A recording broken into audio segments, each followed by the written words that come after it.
Doa dalam Islam sangat dianjurkan. Bahkan kata Nabi SAW, ad-doa huwal ibadah. Doa itu sebenarnya inti daripada ibadah. Sebagian ulama mengatakan, kalau diitlakkan doa, maka berarti semua aktivitas ibadah masuk di dalamnya.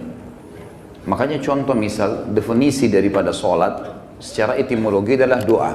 Karena memang isinya doa. Pada saat sedang puasa kita disuruh perbanyak doa, bahkan dijanjikan mustajab doa. Kita melakukan aktivitas apa saja, keluar rumah, masuk rumah, mau makan, habis makan, mau keluar masuk kamar mandi, keluar kamar mandi, mengenakan pakaian, membuka pakaian, apa saja ada doanya. Dan doa dijadikan senjata bagi orang-orang beriman oleh Sang Pencipta Allah. Sebagaimana sabda Nabi SAW, ad-doa silahul mu'min.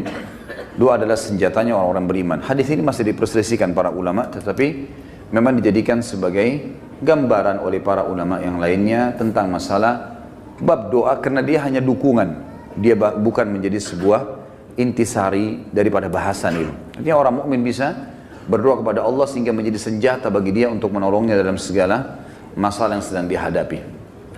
Kita dianjurkan teman-teman sekalian agar selalu doa, dan doa adalah munajat atau curhat, menyampaikan hajat kepada Sang Pencipta, dan tidak boleh lepas. Saya sudah sering ulangi dan saya ulangi lagi sekarang. Doa ini jadikan sebagai rutinitas kita. Dan tidak ada aktivitas kecuali diikuti dengan doa. Sampai pada tingkat antum mau masuk ke satu tempat, mall, mau beli baju, minta sama Allah parkiran.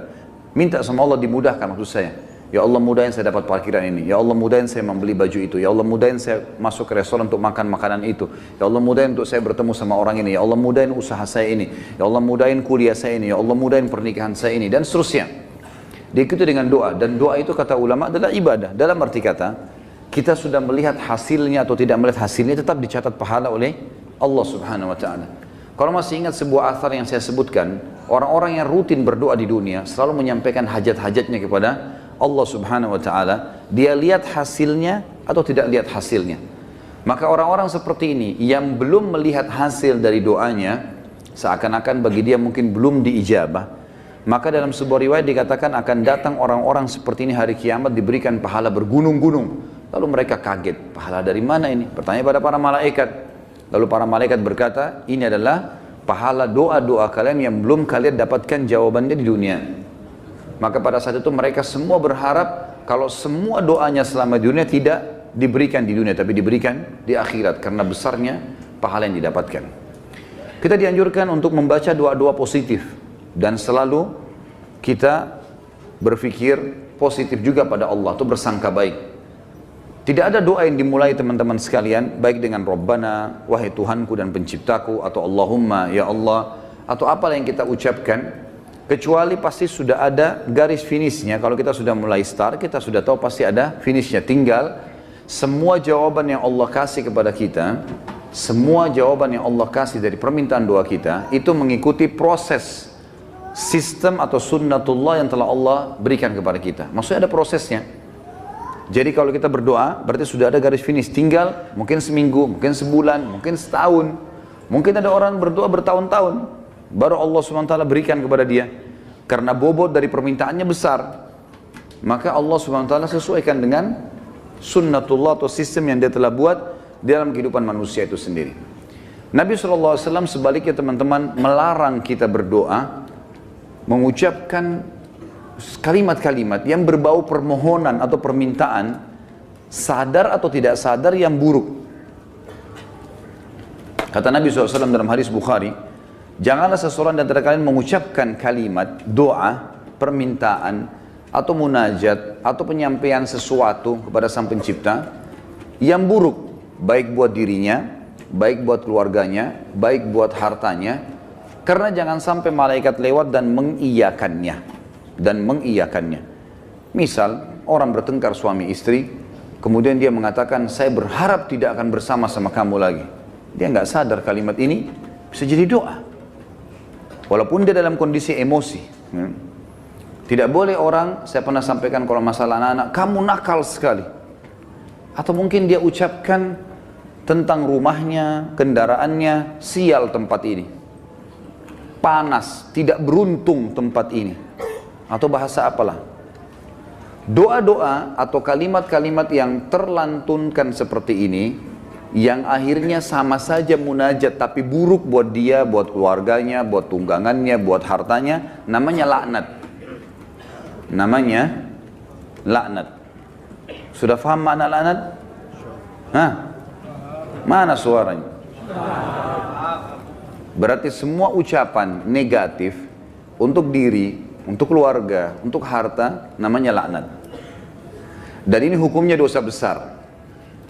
Tidak boleh melaknat diri sendiri, nggak boleh melaknat keluarga, nggak boleh melaknat harta. Dan laknat saya bilang tadi, masuk di dalamnya semua perkataan yang akhirnya berisi munajat, harapan, permintaan, tapi negatif. Ini nggak boleh.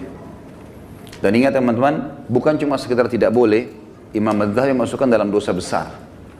Kita nggak boleh melaknat diri sendiri, nggak boleh melaknat juga orang lain, nggak boleh melaknat harta, nggak boleh melaknat benda, nggak boleh semuanya. Dan kita akan baca nanti ada hadis, ada seekor unta yang dilaknat oleh pemiliknya, maka Nabi SAW suruh penduduk Madinah Muslimin meninggalkan unta itu.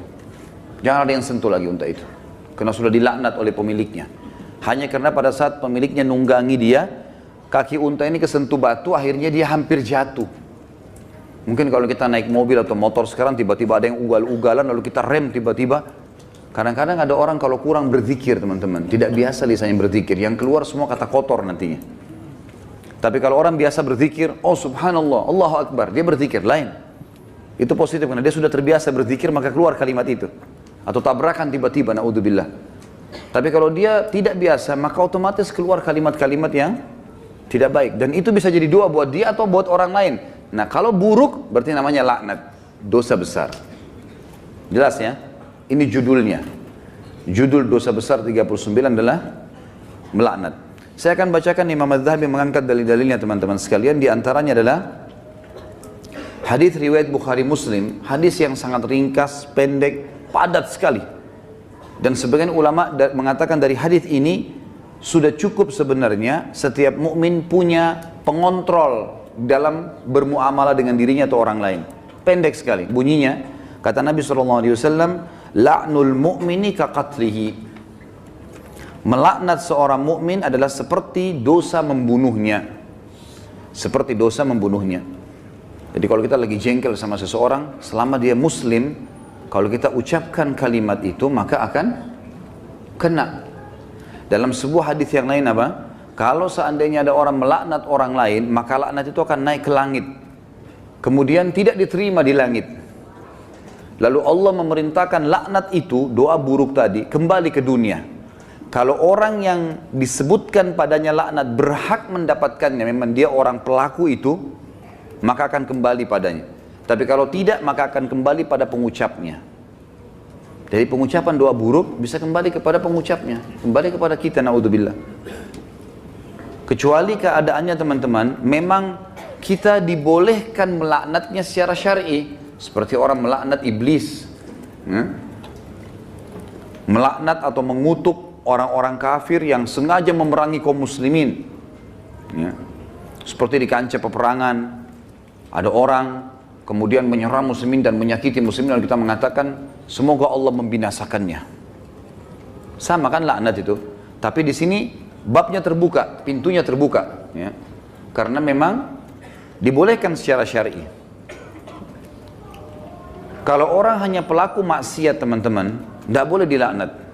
Apalagi kalau dasarnya orang ini orang mukmin yang tidak bermaksiat. Seperti pernah ada seorang yang berzina di zaman Nabi SAW lalu dirajam, dilempar batu. Lalu ada seorang sahabat berteriak mengatakan semoga Allah melaknatmu. Kenapa? Karena dia berzina. Dan memang nyata, kepergok, lagi dihukum. Berarti orang lagi buat maksiat kan? Sama kalau kita orang lagi mabuk misalnya, di pinggir jalan. Tetap nggak boleh dilaknat teman-teman. Lebih baik kita ucapkan apa? Jangan kita bilang semoga Allah binasakanmu. Mudah-mudahan mobilmu tabrakan. Nah, ini nggak boleh kita ucap. Ya Allah berikan hidayah. Karena pengucapan ini laknat tadi. Kalau tidak kembali ke dia, dan memang tidak akan kembali ke orang-orang ini. Kecuali tadi yang saya bilang orang yang dikhususkan. Iblis, syaitan, ya, orang-orang kafir yang menyakiti muslimin, ada memang pintu-pintunya saja. Kalau tidak, cuma orang yang bermaksiat dari kaum muslimin tidak boleh. Apalagi dasarnya bukan orang bermaksiat.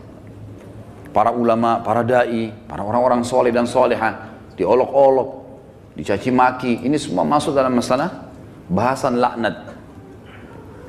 Melaknat orang mukmin maka lebih berat atau bahkan sama dengan membunuhnya. Kita tahu membunuh dosa besar. Sebagaimana sudah kita bahas juga di dosa besar kita yang kedua, masalah membunuh adalah dosa besar dan itu sangat berat. Dan membunuh orang mukmin teman-teman sekalian, itu dalam ayat Al-Quran disebutkan termasuk yang diancam kekal di neraka selain kekafiran, kemunafikan, kemusyrikan, juga dalam membunuh mukmin secara sengaja.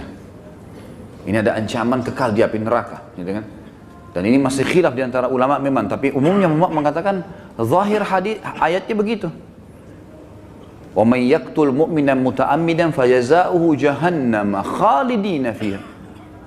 Siapa yang bunuh orang mukmin, maka dia akan disiksa atau dikekalkan di dalam api neraka. Yang itu ada di dosa besar nomor 2. Maka dia akan dimasukkan ke dalam api neraka dan dia akan kekal di dalamnya.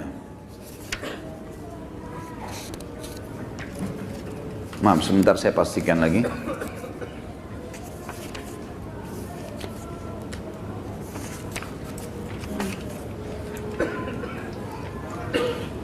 Iya.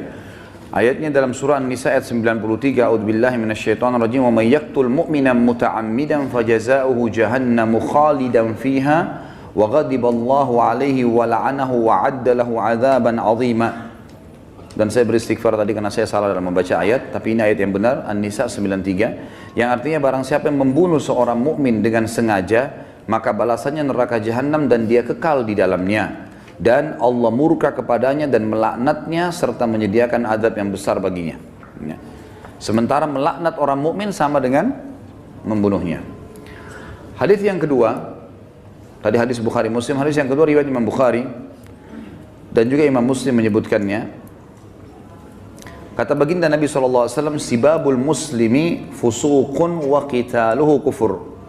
Mencaci maki seorang muslim adalah suatu kefasikan dan membunuhnya adalah suatu kekafiran. Di sini kalimat mencaci maki seorang muslim adalah sebuah kefasikan, maksudnya adalah caci maki masuk dalam laknat. Caci maki masuk dalam laknat. Misal seseorang punya pegawai, lalu dia mengatakan kamu bodoh. Kalimat bodoh ini walaupun dia lagi salah, bukan itu sama doa buruk kan? Laknat. Maka bisa kembali ke dia, bisa kembali ke dia. Tapi pengucapnya walaupun orang itu layak mendapatkan kalimat bodoh, kembali ke dia kalimat itu, tapi laknat ini bisa kembali menjadi dosa besar bagi pengucapnya. Dan lebih baik jangan diucapkan. Lebih baik jangan diucapkan. Beda kalau kita menghardik perilaku. Misal gini, ada orang melakukan perbuatan yang ngawur dia melakukan perbuatan yang orang tidak lakukan. Misal mobil lagi sangat kencang, kemudian dia tiba-tiba berjalan di tengah jalan, seperti menunjukkan sebuah atraksi atau kehebatan gitu kan. Lalu kita mengatakan perilakunya orang ini gila. Perilaku, perbuatannya itu berbeda. Yang dimaksud dalam sini adalah masuk kepada individunya. Karena perilakunya memang betul salah, gitu kan? Perilakunya salah. Kalau kamu terus melakukan perbuatan ini, seorang guru bilang sama muridnya, kamu bisa menjadi orang bodoh. Nggak masuk dalam laknat itu. Karena yang sedang dibahas apanya? Perilakunya. Perilaku beda, gitu kan? Kalau kamu terus saja seperti ini, telat datang di kantor, tidak mengerjakan pekerjaan, kamu tidak akan berprestasi. Kata-kata tidak berprestasi, buruk atau tidak? Buruk. Masuk semua dalam globalnya makna laknat, tapi tidak masuk di sini karena dia sedang menilai perbuatan memang yang sedang salah. Beda, gitu kan? Seseorang membersihkan rumah atau masjid masih kotor. Ini kenapa dibiarkan kotor? Kalau begini nanti orang akan menilai kamu buruk. Menilai perbuatanmu buruk. Bukan laknat itu. Jelas ya? Jadi yang kita maksud di sini adalah individunya. Mencaci maki di sini masuk di dalamnya adalah kefasikan dan membunuhnya adalah sebuah kekafiran. Kemudian dalam hadis Muslim dari Rasulullah SAW bahwasanya beliau bersabda di dalam hadis yang diriwayatkan Imam Muslim juga, la yakunu la'anu syufa'a wala syuhada yaumal qiyamah.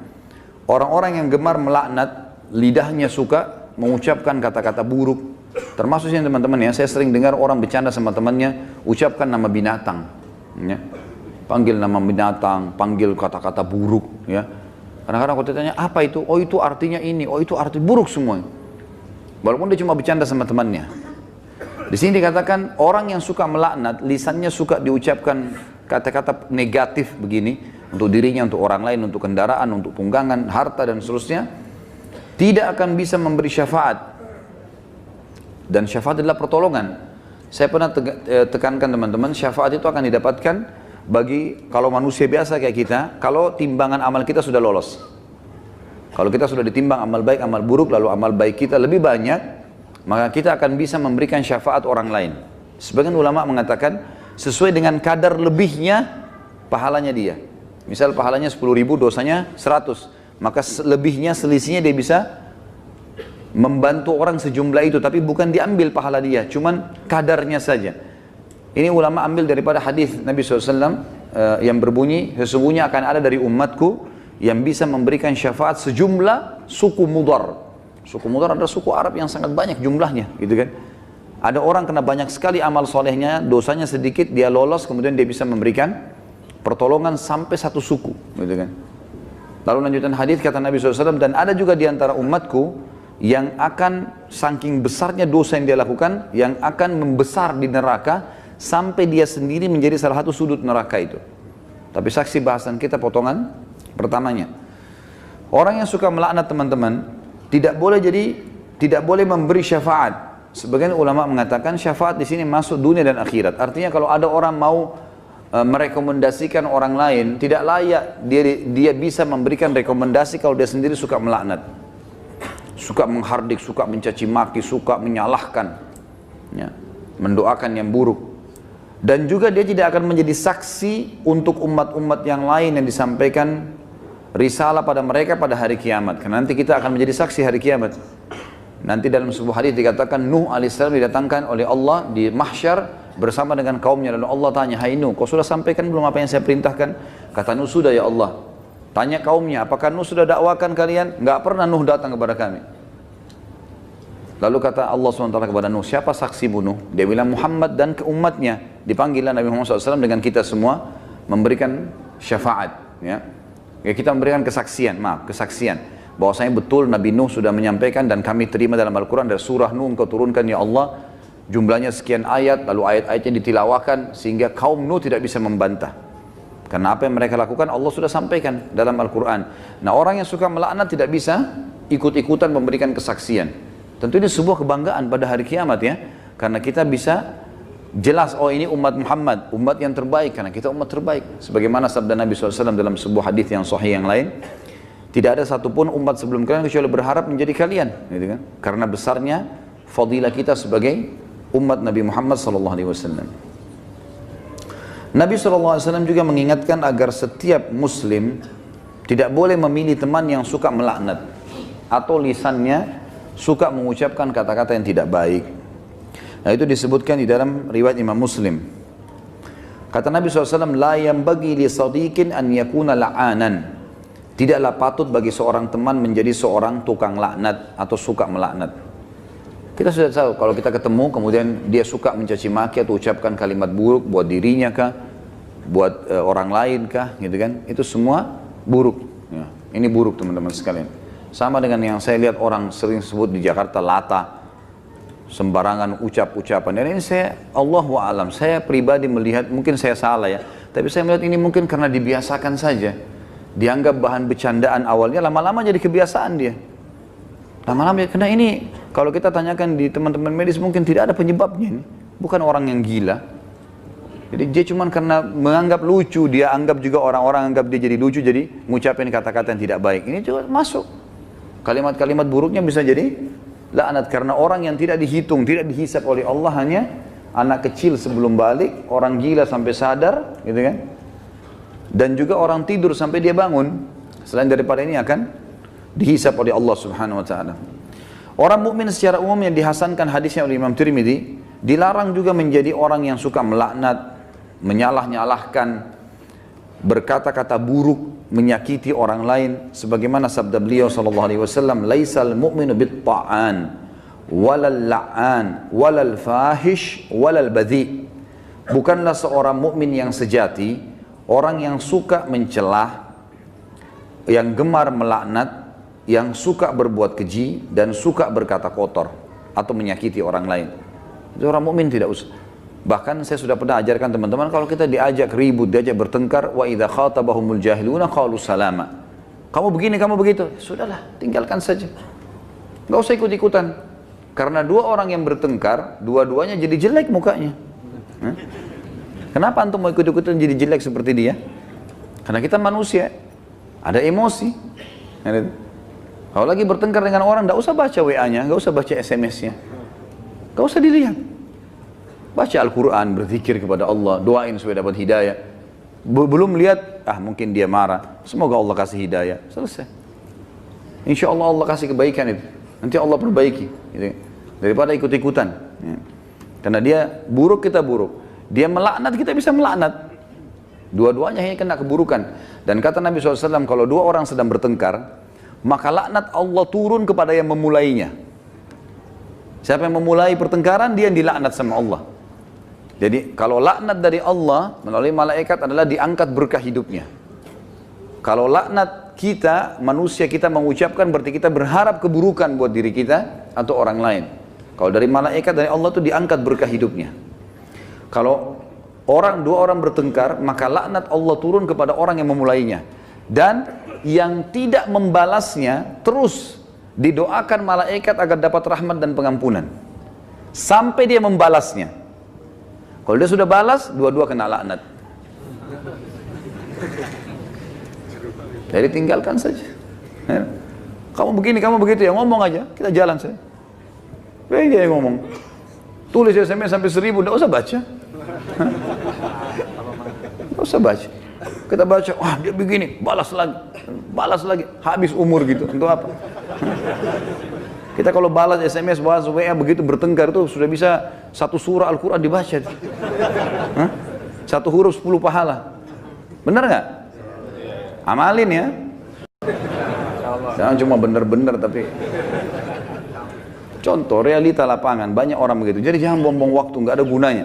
Orang mukmin itu tidak suka mencela. Memang tidak gemar, dia tidak mau. Nggak usah ribut-ributan. Kita jelaskan pada saat perlu. Kalau ada pun orang teman-teman, ada dosa besar nanti yang kita bahas, masalah tidak boleh berdebat. Kalau hal-hal yang kita anggap perlu berdebat, menjelaskan argumentasi dan ada manfaat, sampaikan. Nggak ada manfaat, nggak usah. Kalau diajak dialog, kemudian kita nanti jelaskan juga sama saja, nggak ada perubahan dan kita tahu ini sebenarnya salah, untuk apa kita berdebat? Nggak ada gunanya kan? Nggak ada gunanya. Pernah salah satu ulama di Madinah didatangi oleh seorang syekh Syiah dari Iran di musim haji, waktu kami masih mahasiswa di sana, diajak berdialog, kami mau berdialog. Syekhnya angkat Quran, kemudian dia bilang di depan mahasiswa, saya mau berdebat dengan anda, tapi percaya nggak dengan ini? Quran ini, diangkat Quran. Percaya nggak? Quran ini Quran ahli sunnah, 30 juz. Qurannya mereka 49. Kata dia, tidak, saya tidak percaya. Kata Syekh, saya tidak mau berdebat. Lalu rujukannya apa nanti? Nggak ada gunanya. Macam-macam mereka ucapkan, oh penakut, oh begini. Ngomong aja, silakan. Ukir kata-katamu sepanjang mungkin, tidak masalah. Tulis silakan sampai capek. Malaikat juga catat kan? Dan kalau laknat itu, doa itu tidak layak untuk orang itu, kembali ke siapa? Ke dirinya sendiri.